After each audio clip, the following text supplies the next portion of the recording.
a presença de Deus derramar, mas só podes fluir o que estás a pedir quando tudo deixares no altar. Quando tudo perante o Senhor estiver e todo teu ser Ele controlar,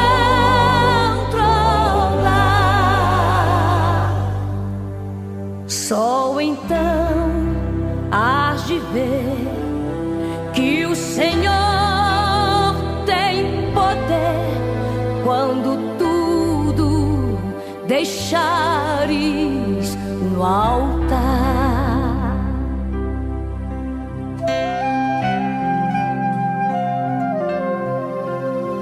Maravilhas de amor te fará o Senhor, atendendo a oração que aceitar.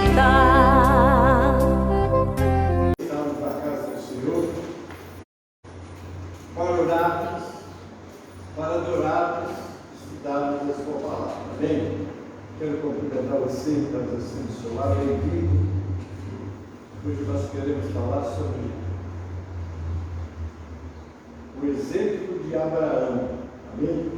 Nós vamos falar de Abraão. Abra sua harpa aí no 126. Vamos louvar o Senhor. Você que está no seu lado, pega a sua harpa, vamos cultuar conosco, e com certeza Deus tem uma bênção para o teu coração. Amém? 126. Dois irmãos.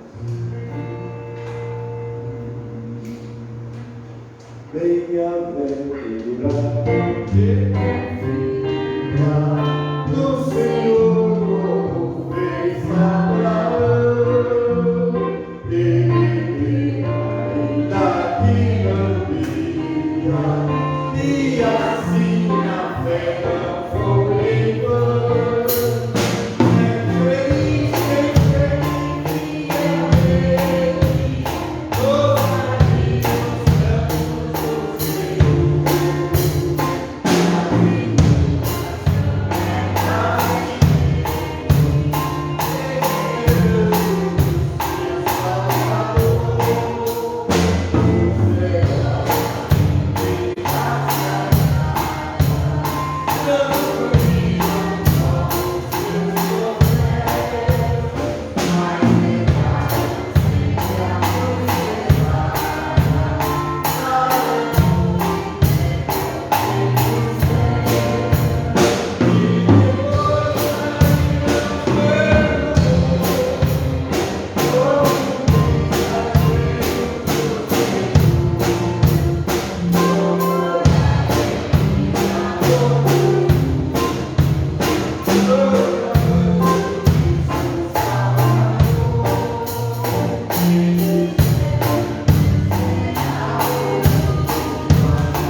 alegria e a felicidade de termos para quem olhar.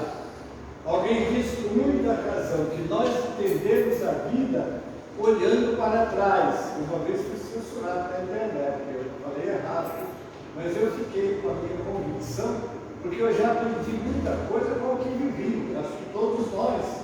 Então é bom a gente lembrar das coisas que fizemos de errado e não repeti-las. Como também lembrar, não é, de outros que erraram e serviram de exemplo porque pagaram o preço dos seus erros. Está lá em Gálatas 6, 7 e 8, né? Não erreis. Deus não se deixa escarnecer. Aquilo que o homem semear, isso também ceifará. O que semeia na carne, da carne ceifará corrupção. Mas o que semeia no Espírito, está com letra maiúscula, que é o Espírito Santo, do Espírito ceifará a vida eterna. Então precisamos estar muito atentos a isso. Olhando e falar da pessoa de Abraão, não é? Aqui no capítulo 4, sobre tudo, nós vamos ver que Abraão foi um homem provado, não é? Veio de uma família, tinha uma descendência abençoada, não é isso? Porque se nós olharmos o capítulo 9 de Gênesis, é como se Deus estivesse fazendo uma nova criação, né? Como ele ordenou a Adão, povoa, enche a terra, ele falou com Noé a mesma coisa, povoa, enche a terra. E ele, como sobrou do grande dilúvio 3 descendentes, sem Cão e Jafé, você vai ver que esses 3 vão povoar toda a terra. Mas quando nós lemos o capítulo de número 11 do livro de Gênesis, vocês vão perceber que a tendência do homem é se desviar de Deus. Porque olha o Espírito que tomou conta daqueles que são narrados ali no capítulo 11, sobretudo Nimrod, que era conhecido como um grande caçador. Então o que ele disse? Olha, vamos levantar uma grande torre aqui, né? Porque estava na memória deles que tinha acontecido com o dilúvio.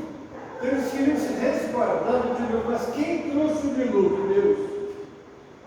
Há historiadores que chegam a dizer que eles planejaram invadir o céu. Eles queriam dar a morada de Deus e fazer uma confusão. Não é isso? Isso é narrativa. Nós não temos o texto bíblico para dizer que foi assim. Mas tudo serve mais imaginários, não é? Então ali no capítulo 11, eles começam a construir a torre que foi chamada a Torre de Babel. Babel quer dizer confusão. E a coisa ficou tão séria que Deus começou a aparecer, porque Deus nos olha nos nossos pensamentos, nas nossas ações, e Ele começou a olhar aquele povo levantando aquela torre, e disse então o Senhor Deus: desçamos para ver o que os homens estão fazendo, porque eles já decidiram, não é? E se eles decidirem, eles não vão parar. Olha só que coisa tremenda, né? Mas aí ali ele viu que as intenções eram mais, sobretudo que a ordem de Deus era que povoasse a terra, e eles estavam levantando a torre para não sair do lugar, em desobediência a Deus.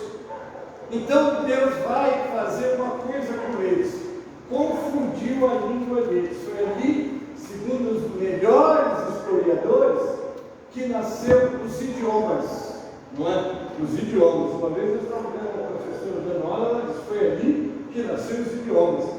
Porque imagina, se entrasse aqui agora um alemão e começasse a falar alemão aqui ninguém ia entender, a não ser que alguém que estudou esse idioma. E se chegasse um chinês, não é? Nós não íamos entender, ia assim sucessivamente. Mas foi Deus que fez com que eles confundissem a língua, para que eles parassem. Agora você está trabalhando, imagine que você está construindo uma casa, e aí você estraga a água para mim, o camarada vem com terra. Eu pedi água, mas ele entendeu terra. E aí a coisa confundiu, eles pararam a torre e se espalharam na terra. Queridos, e aí o homem espalhar-se sem a direção de Deus, tudo dá errado. Estava dando tudo errado já aí. Então Deus agora vai olhar para uma família, e aí é que vai aparecer Abraão, não é? Lá morando numa determinada região, né? Deus vai chamar, aqui no capítulo 12 de Gênesis, aqui começa, eu não vou pregar sobre a origem de Abraão, já falei isso outro dia, né?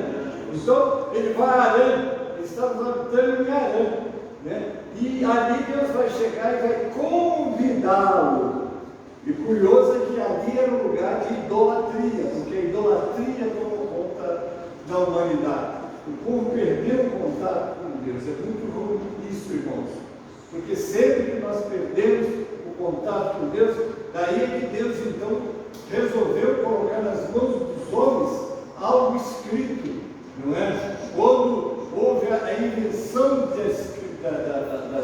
vamos dizer assim, da escrituração, para se fazer registros, né? Então, segundo a história, eram os sumérios, começaram a fazer registros. E aí você me pergunta assim, não foi Moisés que escreveu a Torá, o Antigo Testamento, pelo menos a parte dos 5 livros? Foi. Mas como é que ele pôde saber? Ele não estava aqui quando Deus criou o céu e a terra. Queridos, há 2 pontos para nós analisarmos aqui, eu já vou parar. Primeiro, é que o nosso Deus revela as pessoas. Segundo, havia algo muito importante que não existe mais, não é? Porque as famílias sentavam e os pais começavam a conversar com o filho, todo aquele tipo de conhecimento. Aí você diz assim, agora o senhor está apelando. Onde na Bíblia está escrito isso? Agora eu vou provar na Bíblia. Vocês pegam a história de Gideão, por exemplo, ali no livro de Juízes, não é? Porque quando ele começa a malhar trigo no lagar, você sabe que o lagar é lugar de pisar uvas, mas a única maneira de preservar o que ele plantou, porque os midianitas estavam de olho lá na eira, que era o lugar de malhar o trigo, vigiando a eira porque era tempo de colheita. E ele espertamente, sagazmente, foi para o lugar que ninguém estava vigiando. Quer dizer, você tem inteligência, ser sagaz não é pecado, não. Você tem que saber como viver, fazer o que tem que fazer, sem deixar que o inimigo tenha prioridade sobre você. Foi o que Gideão fez.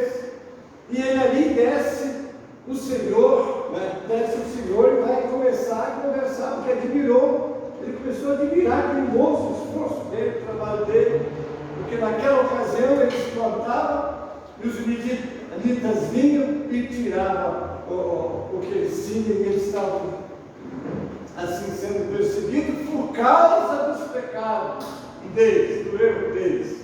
Não é isso? Então o que acontece? Vem o Senhor em forma de um anjo e diz, varão valoroso, o Senhor é contigo.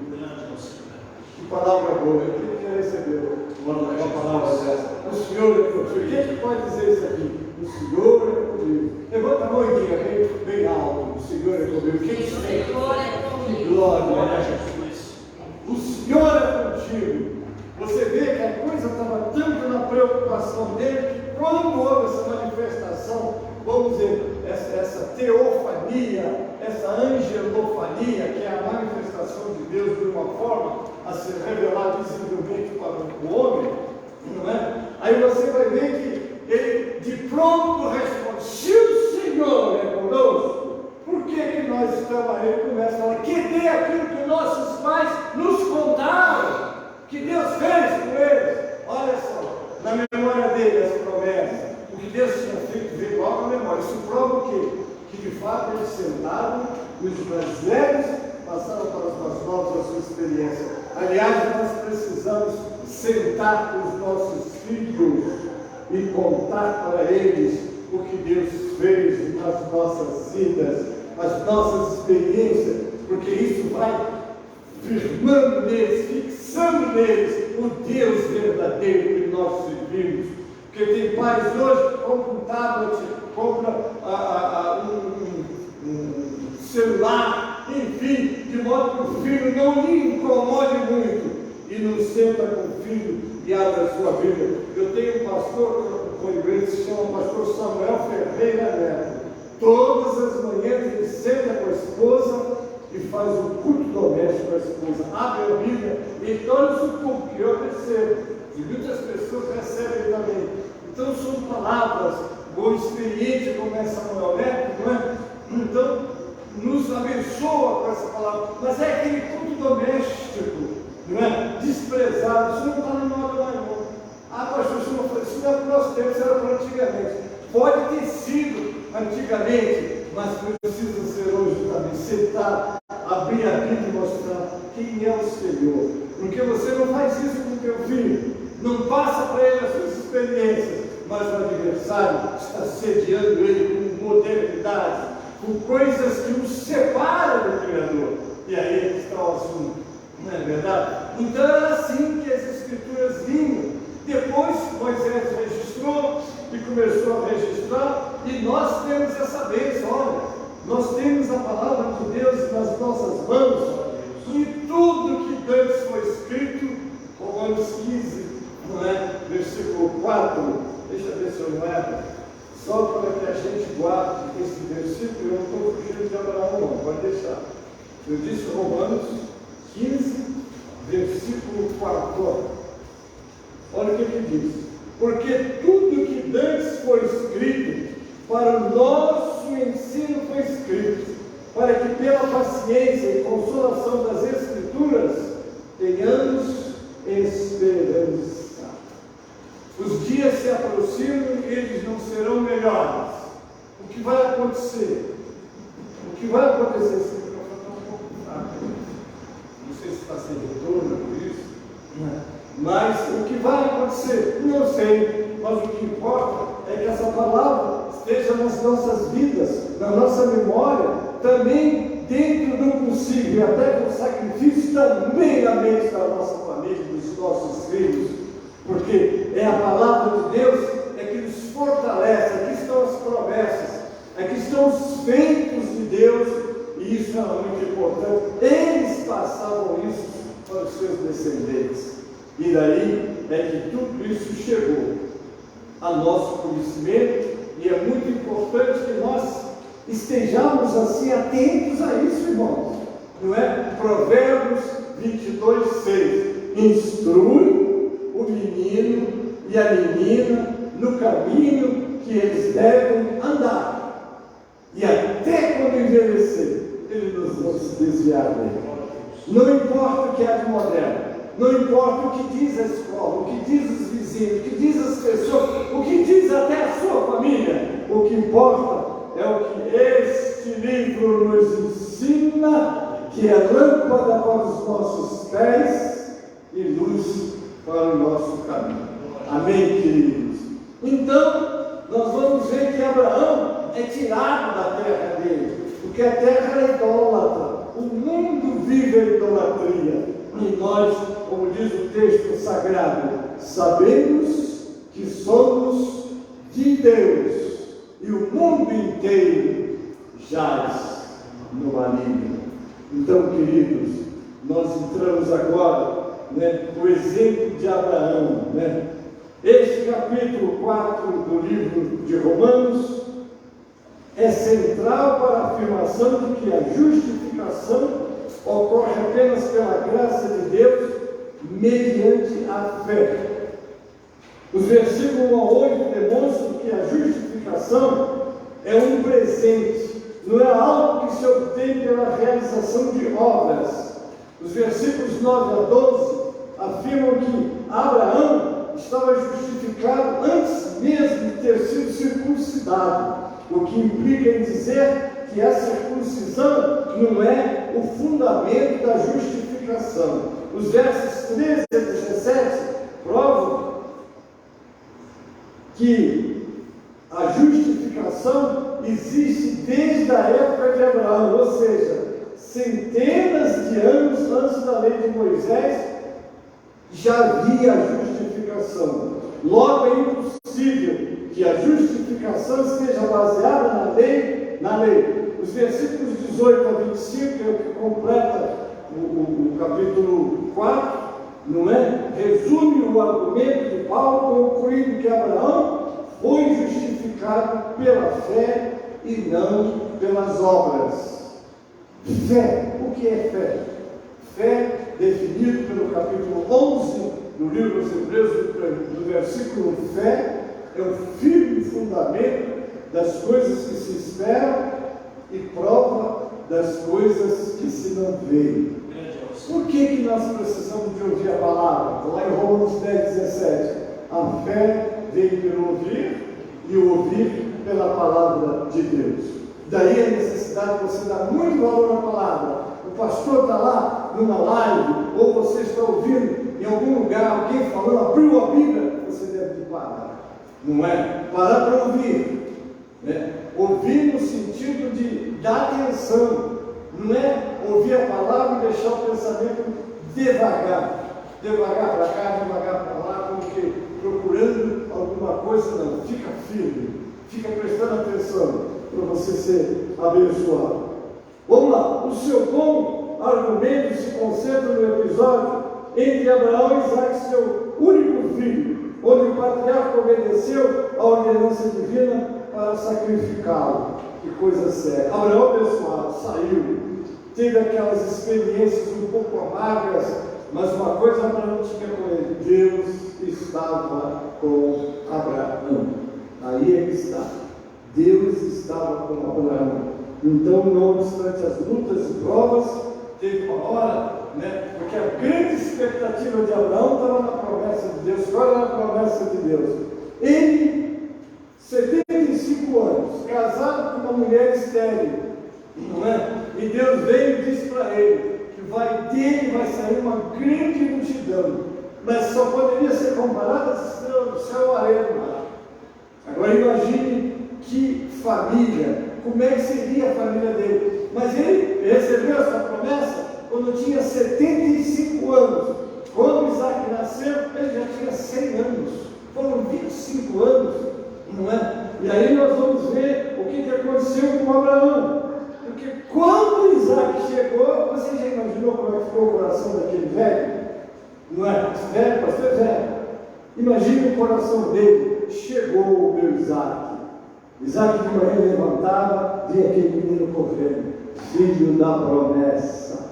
Porque não é, ele já tinha tido um filho de um biscate, né, que a mulher dele não vigiou, e nós temos que vigiar, não é, irmão? Porque às vezes a gente acha que pode ajudar Deus. Eu acho que eu vou dar uma ajudazinha para Deus aqui. Não ajude Deus, não. Se é uma coisa que o nosso Deus não precisa da ajuda de ninguém. Ele falou, ele vai cumprir. Mas ele não tem pressa. Está vendo? Escute bem isso. Deus não tem pressa. Ele é quem determina os tempos, as estações, como acontecer e quando acontecer. O que você precisa é entregar o teu caminho ao Senhor, confiar nele, e ele vai fazer tudo no tempo dele. Mas está demorando, pastor, não há mais condições, não há condições para você, mas para o nosso Deus todas as coisas são possíveis. Mas acontece que aquele menino tomou a atenção de Abraão, né? Já imaginou? O casal naturalmente tem um filho, e aquele carinho, aquela atenção que o marido tinha pela esposa volta só para o filho. Agora ele não tem mais tempo para a esposa, só para o filho. Muito bem. E Abraão era um amigo de Deus. A Bíblia diz que ele era amigo de Deus. Você imagina aqueles dois no momento de oração, como conversavam, né? Mas de repente a atenção de Abraão voltou mais para o Isaac. Olha só, voltou mais para o Isaac. E Deus, eu não vou dizer que Deus é ciumento, não, mas ele sente falta de você. Eu me lembro há muito tempo, eu me desviei, eu estava um pouco com o Evangelho, desviei do Evangelho, não é? Um dia entrei numa igreja e sentei no último banco. Quando eu sentei no último banco, lá de cima levantou o profeta e disse assim: eu estou com saudade de você. Eu tenho saudade daqueles momentos que nós passávamos juntos. Só que o profeta falava da lá, ninguém me conhecia, né? Pelo menos ele me conhecia, e o meu coração ardia. Olha o que Deus disse: eu estou com saudade de você. O Senhor tem saudade da nossa comunhão com Ele, da nossa união com Ele, da nossa conversa com Ele, da nossa amizade com Ele. E isso aconteceu com Abraão.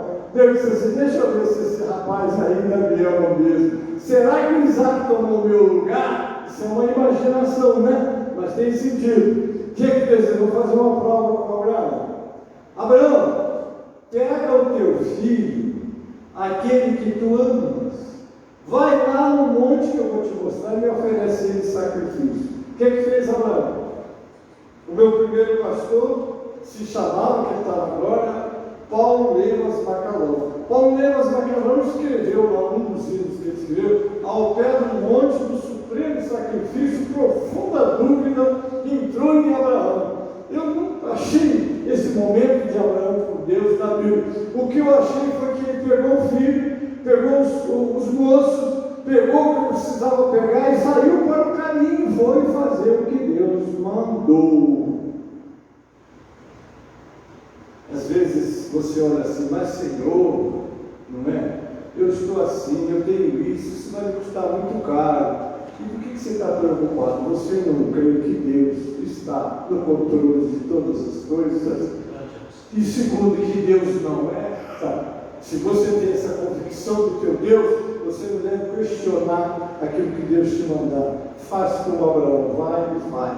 Ele pegou o filho e foi para ele cortar, e botou e amarrou até o momento que eu achei que foi muito crucial naquela caminhada até o lugar do holocausto. Foi a hora que Isaac olhou para ele e perguntou: pai, o fogo está aqui, a lenha está aqui, o cutelo está aqui. Ai, você esqueceu do holocausto, pai?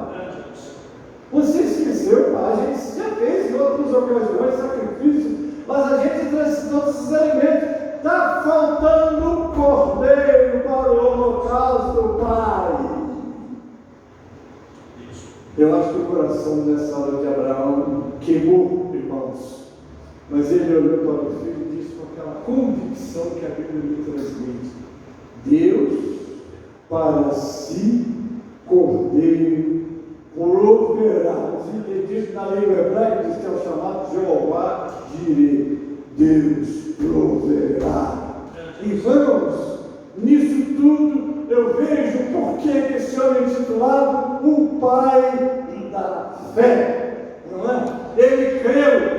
A Bíblia diz que Deus creu que das cinzas ele podia levantar o Isaac e devolver para ele. Por quê? Porque para Deus todas as coisas são possíveis.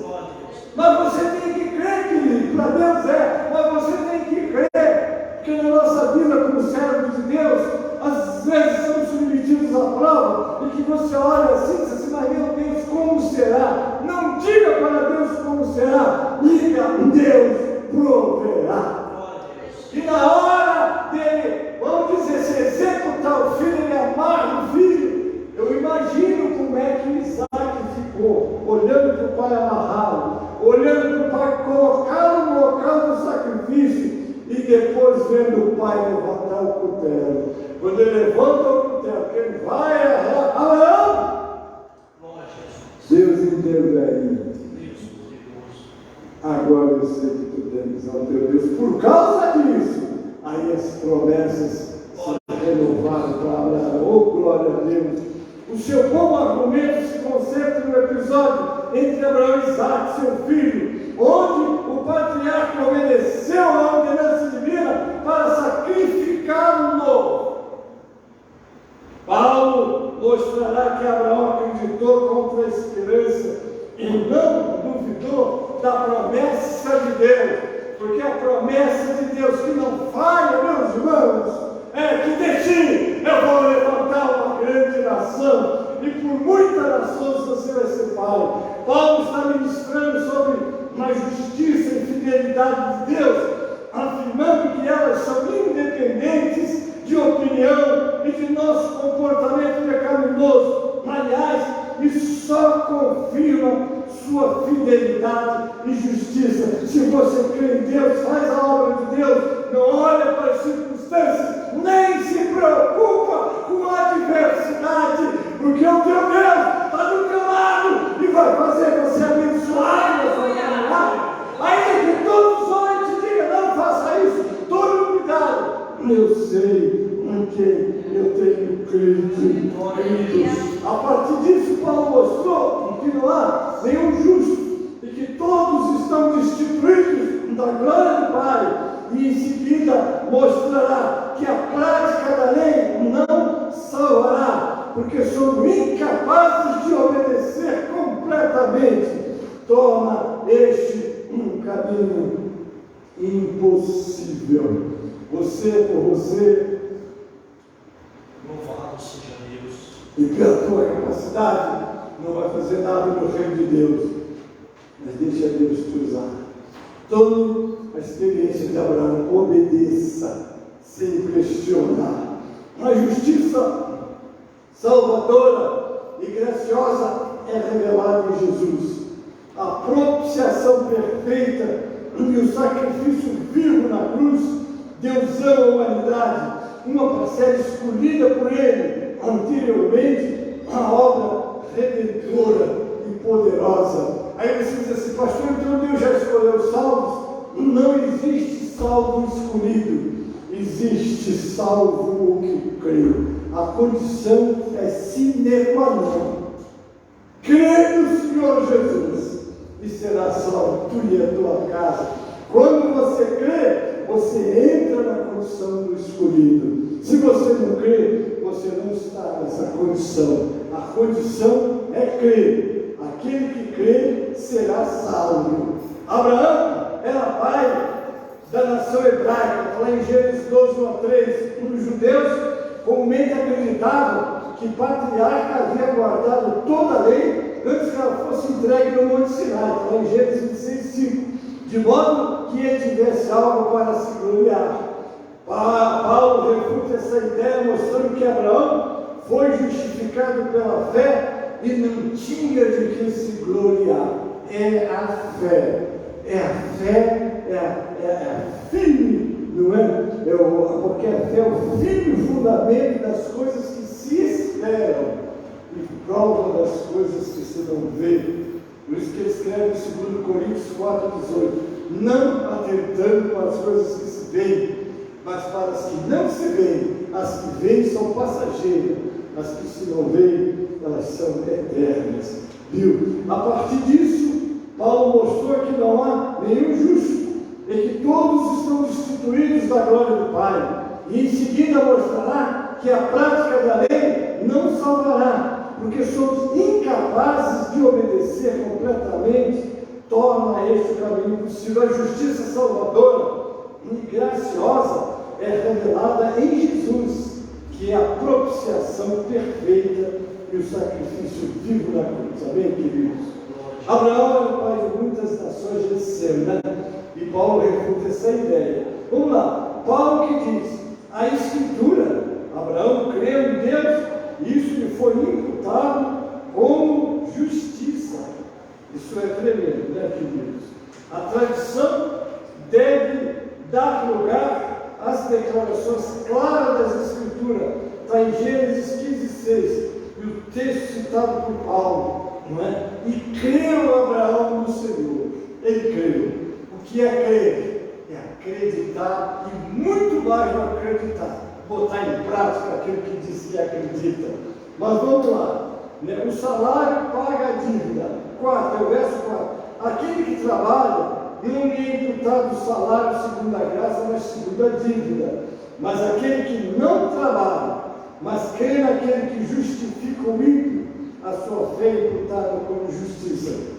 Pela graça sois salvos, por meio da fé. Não vem de vós, para que ninguém se glorie. Eu dizia outro dia aqui, que o galardão é segundo as obras, mas a salvação é segundo a fé. É crer no que o Senhor Jesus fez. E aí toma posse, né? Salário e graça são tão diferentes quanto obras e fé. Paulo descreve Deus como possuindo uma série de livros, assim como em uma contabilidade. O Senhor imputou ou creditou justiça na conta de Abraão por sua fé. Aquele que não trabalha, mas crê naquele que justifica o ímpio, é uma expressão chocante. A Reforma concentrou-se nessa passagem. Deus salva o ímpio, pecadores e seus inimigos. Está lá em Romanos 5:5. Ele não morreu por justos, morreu por pecadores, mesmo aqueles que o transpassavam, que o feriam, Ele estava estendendo a misericórdia para salvá-los. Pai, perdoa, eles não sabem o que eles fazem. E até hoje, a misericórdia de Deus é estendida sobre todos. O Senhor imputou ou acreditou justiça na conta de Abraão. A reforma concentrou-se nessa passagem: Deus salva o ímpio. Embora os judeus considerassem Abraão como sendo um modelo de virtude, Paulo declarou que ele era meramente um pecador salvo pela graça. Ele foi justificado pela fé exatamente como qualquer cristão. Não há ninguém que vai ser salvo porque mereça ou porque fez algo que dê a ele esse direito, né? Assim também Davi declara a bem-aventurança do homem a quem Deus atribui justiça sem as obras da lei, dizendo: abençoados são aqueles cujas iniquidades são perdoadas e cujos pecados são cobertos. E por que Davi fez essa declaração, queridos? Davi fez essa declaração porque ele mesmo nada merecia. Quando ele mata o seu amigo Urias e pega com a mulher de Urias e o mata, o que ele podia esperar? E vou dizer uma coisa para vocês: quando Davi fez isso, Deus o sentenciou, Deus ia matá-lo. Deus ia matá-lo, porque o salário do pecado é a morte. Mas quando Deus desce, olha um homem de cabeça baixa, pedindo perdão: Pai, perdoa, perdão. E se arrepende, que a palavra arrependimento é mais forte do que o remorso, não é? Porque o arrependimento é aquele que faz você mudar de direção. Se você procurar a vida de Davi, subsequente ao pecado com Betseba, e que teve na casa dele todas as punições que Deus determinou e que aconteceu mesmo, ele mudou. Ele vai dizer para Deus agora: é o Senhor, e tem que ser assim.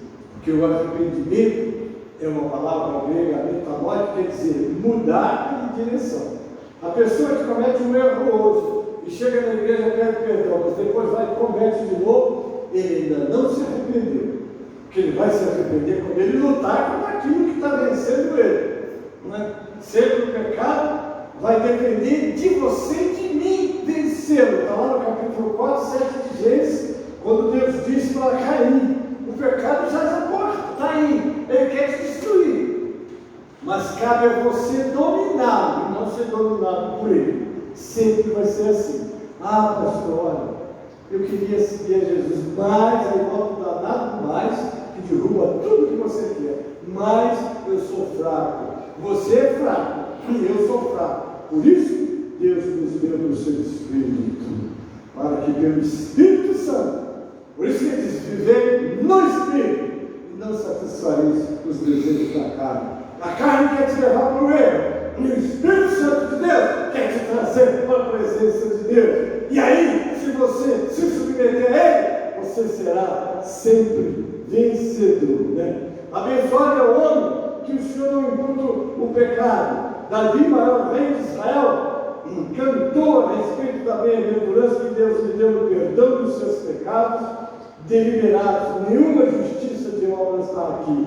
Davi entendeu que no livro da contabilidade de Deus, seus pecados foram apagados, e em seu lugar escreveu justiça. A citação de Paulo, Salmo 32, 1 e 2, esclarece, explica Gênesis 15, 6. Não é? Aquele que encobre as suas transgressões, porque a pessoa que erra, ninguém viu, ninguém sabe. Querido, ninguém sabe, ninguém viu, mas o teu Deus está vendo tudo. Ninguém se esconde na presença de Deus. Esteja onde estiver, Deus te vê. E aí lá, como é que você vai se esconder de Deus? Lá nas alturas, Deus está lá. Na profundeza do mar, Deus está lá. Deus está em todos os lugares que você possa pensar em se esconder. Daí não há necessidade de você se revestir do Senhor e da força do seu poder. Amém? Então está aí. Semelhantemente, o apóstolo associa a justificação e o perdão de pecado em seu sermão na sinagoga, registrado em Atos 13, 38 e 39. Romanos 4, 9 a 10. Antes da circuncisão, Deus abençoou Abraão. Veio então esta bem-aventurança só para a circuncisão, ou também sobre a incircuncisão. Pois dizemos que a fé foi imputada a Abraão como justiça, como lhe foi então imputada, quando ele estava na circuncisão ou na incircuncisão? Não na circuncisão, mas na incircuncisão. Ainda não tinha vindo a lei da circuncisão e ele já estava abençoado por Deus. Amém, queridos? Pode parecer que a bem-aventurança do Senhor destinava-se apenas à circuncisão, visto que o Salmo de Davi foi escrito por um judeu para o povo judeu. Paulo volta ao seu texto principal, Gênesis 15:6, e mostra que o crédito de justiça a Abraão ocorreu antes de ser circuncidado, de modo que a bênção de Deus é também para os gentios que creem. O gentio creu, essa bênção reservada para a nação brasileira foi estendida a todo que crê. Aí eu gosto muito do livro de João, capítulo 1, onde o Senhor diz: veio para os que eram seus. Ele veio para a nação, porque a promessa era a nação, mas os seus não o receberam. Mas a todos quantos o receberam, deu-lhes o poder de serem feitos filhos de Deus, a saber, os que creem no seu nome. Aí está a nossa vitória, queridos. Deus é bom em todo o tempo. Ele recebeu o sinal da circuncisão no selo da justiça da fé, quando estava na incircuncisão, para que ele pudesse ser pai de todos os que creem, embora eles não sejam circuncidados, para que a justiça lhes seja atribuída também. A circuncisão era um sinal e um selo. Ela marcava o homem como parte da nação de Israel. Era também para ser o selo da justiça que o homem recebia pela fé. O tempo da circuncisão de Abraão possibilitou que ele fosse pai espiritual e modelo de justificação pela fé, tanto para os judeus circuncisos como para os gentios incircuncisos. Oh Deus, não é? E fosse pai da circuncisão daqueles que somente são da circuncisão, mas também para os que andam nos passos daquela fé do nosso pai Abraão, que tivesse ainda na incircuncisão. Abraão era o pai natural da nação hebraica. No entanto, seu maior legado foi o seu exemplo de fé. Judeus e gentios igualmente podem andar nos passos do pai Abraão. Amém, queridos? Quem era Abraão? Era um homem comum como nós todos. Mas havia alguma coisa no coração dele que chamou a atenção de Deus. O que havia? O que Deus olha no homem? Como está escrito lá, já citamos isso, em 2 Crônicas, capítulo 16, versículo 9. Quanto ao nosso Deus, ele percorre toda a terra. Como é que ele percorre? Mas ele não olha para a tua aparência, para a sua família, para o seu status, para a sua condição intelectual ou intelectual. Não, ele olha para o teu coração. Ele achou em Davi e pôde dizer: achei Davi, homem segundo o meu coração, que fará toda a minha vontade. Quem era aquele menino desprezado dessa família? Queridos, havia nele um desejo de Deus. Irmãos, o desejo de Deus, o desejo de ter comunhão com Deus. Quando você acorda, você tem desejo que Deus esteja com você no teu dia.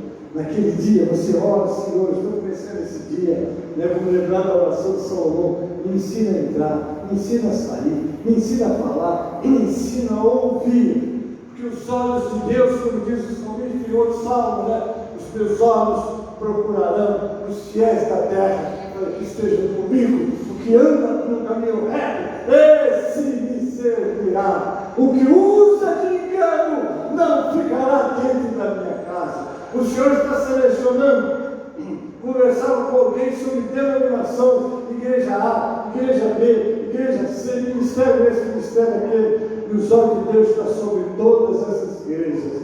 E ele olha e vê aquele coração sincero, aquele coração que ama a Deus, aquele coração que quer servir a Deus, ainda que fraco. E com os olhos de Deus nessa vida, meus irmãos, o que acontece? Vai ser o meu escolhido. Por que escolhido? Porque ele achou alguém que tem o coração perfeito diante dele.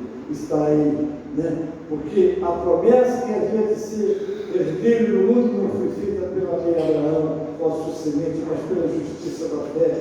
A lei exigia obediência e cumprimento. No caso de violação da lei, o resultado era a ira divina derramada sobre o pecador. A lei não era um sistema de graça. A promessa de Deus tinha por base a graça. A promessa a Abraão e aos seus descendentes, lá em Gálatas 3, 16 e 18, não foi mediante a lei, mas por meio da justiça que vem pela fé. João 1,17. A lei foi dada por Moisés. A graça e a verdade vieram por Jesus Cristo. É por Ele. Eu sempre oro pela minha família, diz que eles te conheçam, Senhor. Que a única maneira de alguém entrar no céu é através de Jesus, reconhecendo o seu sacrifício, abraçando Ele e agradecendo a Deus e se preparando para orar por Ele na eternidade.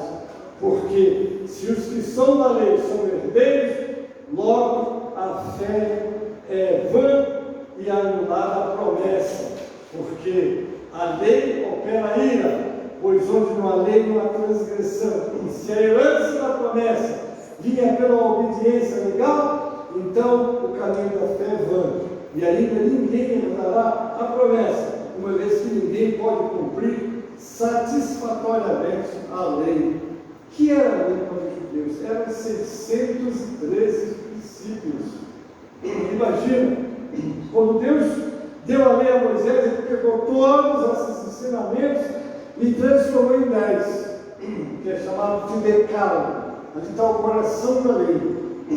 Mas quando Jesus chegou, alguém perguntou: Senhor, qual é o grande mandamento da lei? Aí Deus vai pegar a lei dos 603, dos 10, vai resumir em 2. Amarás o Senhor teu Deus de todo o coração, a alma e pensamento. Esse é o primeiro grande mandamento da lei. O segundo é: amarás o teu próximo como a ti mesmo. Aí está toda a lei resumida. Então, queridos, o nosso Deus é objetivo e prático.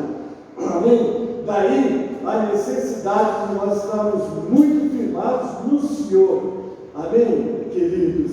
Está aqui. Portanto, é pela fé, para que seja por graça, a fim de que a promessa que seja assegurada toda a semente, não só que é da lei, mas também a que é da fé de Abraão, que é o pai de todos nós.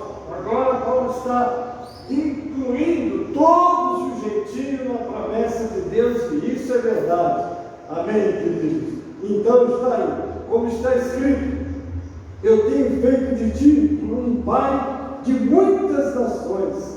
Diante de Deus, em quem creu, que vivifica os mortos e chama as coisas que não são como se fossem. O nosso Deus é tão poderoso. O Dr. Neto Mesquita que diz essa palavra: Deus usou o verbo na criação para. O que quer dizer o verbo para? Criar sem auxílio de nada.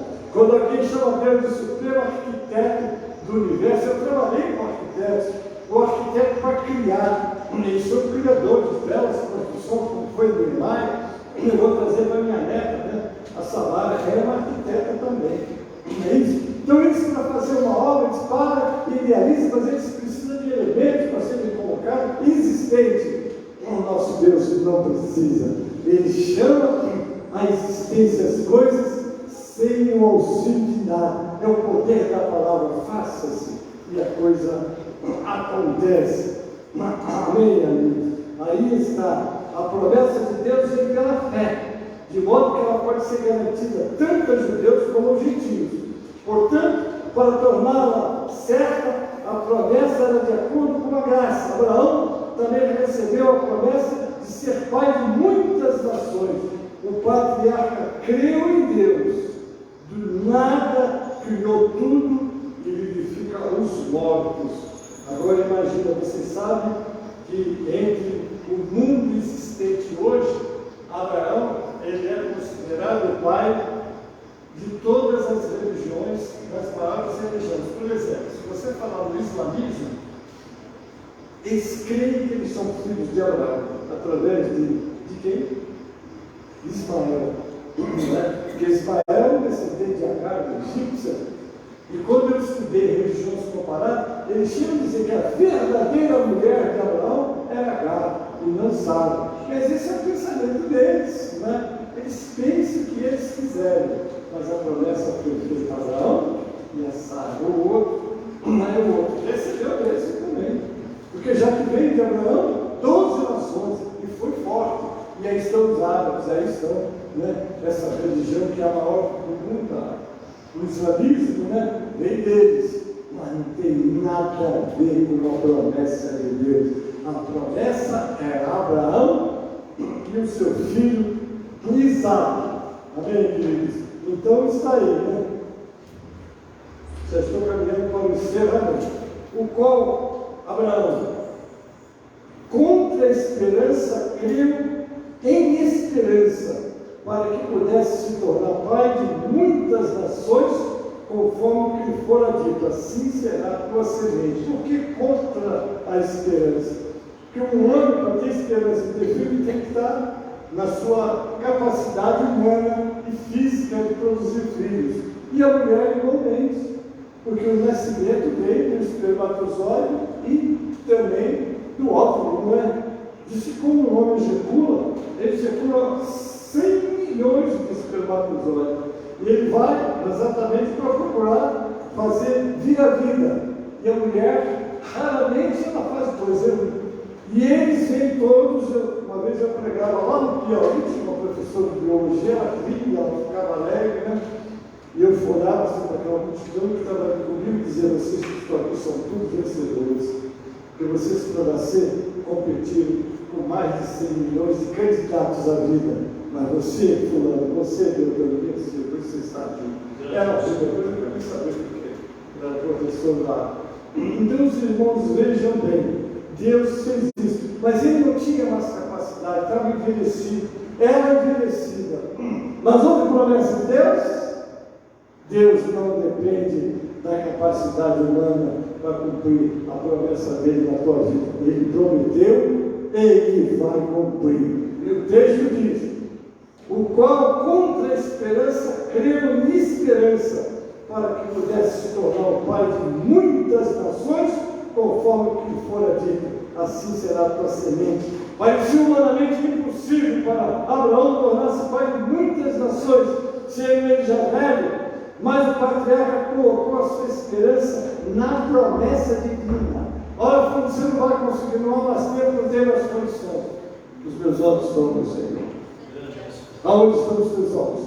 Na tua capacidade, no teu governante, em alguém humano, tire, coloque no Senhor, porque é do Senhor que vem a nossa vitória. Amém, queridos? E não enfraquecendo na fé, ele considerou seu próprio corpo praticamente morto, quando tinha já quase 100 anos, nem ainda a morte no ventre de Sara, né, que já estava próxima disso. Ele não vacilou da promessa de Deus por incredulidade, mas foi forte na fé, dando glória a Deus. Você tem que dar glória a Deus na prova. Mas, pastor, que as promessas, que é tudo que você disse que ia acontecer, meu irmão, eu não sou responsável. No mesmo dia que o paralítico andou na cidade de Tiro, eu orei, o homem não andou e todo mundo ficou me olhando. Eu falei, meu irmão, eu não curo ninguém. Deus disse que esse homem vai andar, ele vai andar. Quando eu não sei. Só uma coisa aconteceu. Antes do culto terminar, o homem veio trazido nas mãos e voltou para casa andando. Porque Deus falou, ele vai cumprir. Tem um momento dele, em que você tem que crer e não vacilar na fé, porque o teu Deus está pronto para cumprir na tua vida aquilo que ele prometeu. Ele não é homem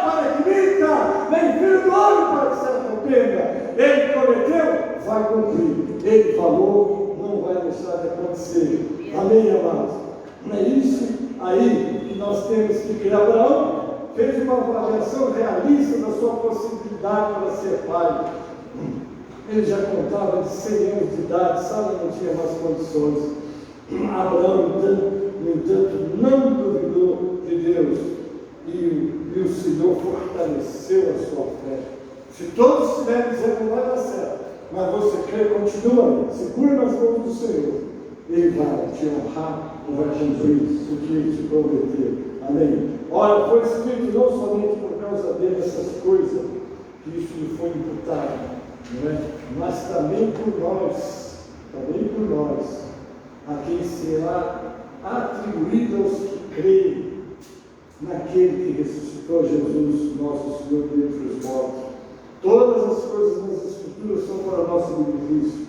As experiências de Abraão são tão relevantes para nós como foram para eles, pois servimos o mesmo Deus Criador, que pode fazer aquilo que é humanamente possível.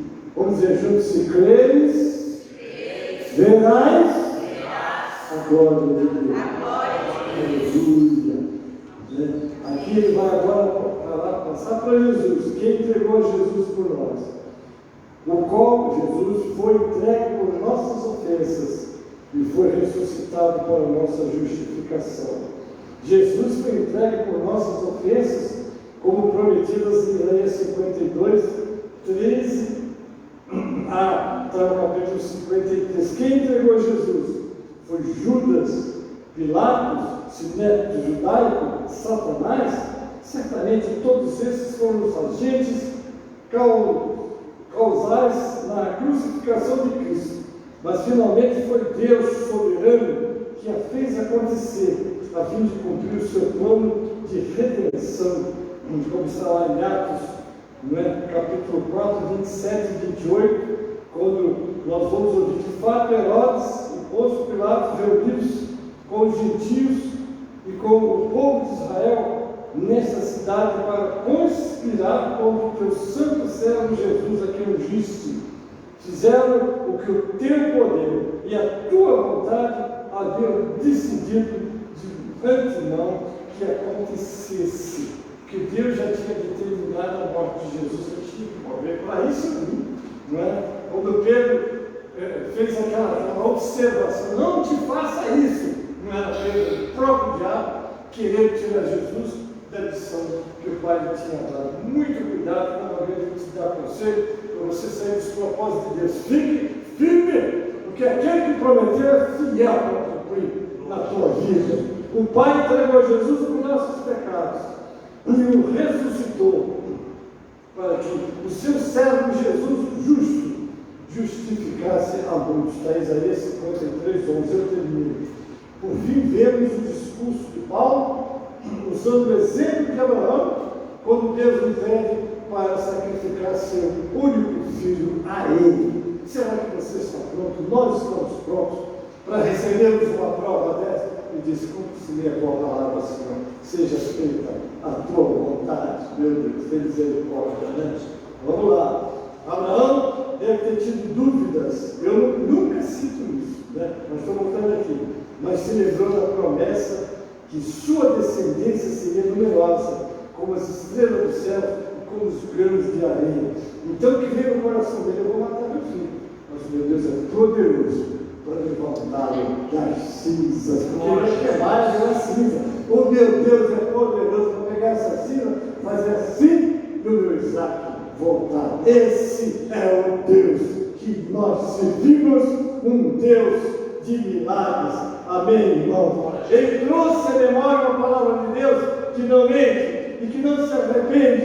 Um Deus que cumpre cada parte dos seus acordos, mesmo que falhemos com Ele. Se formos infiéis, Ele permanece fiel, porque não pode negar-se a si mesmo, irmãos. Abraão sabia que Deus faria algo, ou pouparia a vida de Isaac, ou iria presenteá-lo com o outro Isaac, não importa. Deus tem seus planos e vai cumprir na nossa vida. O que precisamos é crer incondicionalmente no Deus que nós servimos. Amém? irmãos, eita, aprendemos que Deus nos pedirá nosso Isaac em certos momentos de nossas vidas, seja ele qual for, caberá a nós lembrarmos de suas promessas e fortalecer a nossa fé ao confiarmos em Deus e acreditarmos nele ao obedecermos o seu pedido. Eu encerro. Deus quer obediência. Filhos obedientes é o prazer dele, é o que alegra o coração do Pai. Amém. Amém, queridos. Deus nos abençoe. Encerrei. Falar de Abraão, que é o pai da fé. Vamos ficar de pé. Eu gosto de falar também que a nossa palavra falar sobre o autor e o consumador da fé. Quem é o autor e o consumador da fé? Vamos ver, bem forte. Jesus. Foi fraco. Quem é o autor e o consumador da fé? Bem forte. O nome dele é Jesus. E ele está conosco. Abraão já está na presença dele. Mas Jesus, autor e consumador, está conosco. Amém? Vocês sabem que às vezes o nosso pastor Marco, que é o responsável por esse trabalho, está em tratamento. Mas logo, o pastor Marco está aqui. Ele está lá, mas o coração dele está aqui. Nós atrasamos um pouquinho, porque o irmão teve que me pegar, que hoje eu fiz um exame, que alguém me aconselhou a não sair da cama. Mas eu não ia ter que ficar na cama, eu não tenho compromisso com aqui. Nosso Eliseu foi pegar, atrasou um pouquinho, mas graças a Deus o objetivo prazo, né? Mas o pastor Marcos estava aqui na frente com vocês, olhando. Olha, seu pai, eu vou voltar, não posso seguir. É aqui, o homem está lá, nosso coração está aqui. Deus te abençoe, pastor Marcos. Que sagrado o coração de Deus, amém? Eu estou muito alegre, porque Jesus está aqui conosco. Vamos guardar essas experiências de Abraão para nossas vidas, né? Louvado seja o nome. Se alguém precisa de oração, Deus está. Eu vou orar. Não esqueça.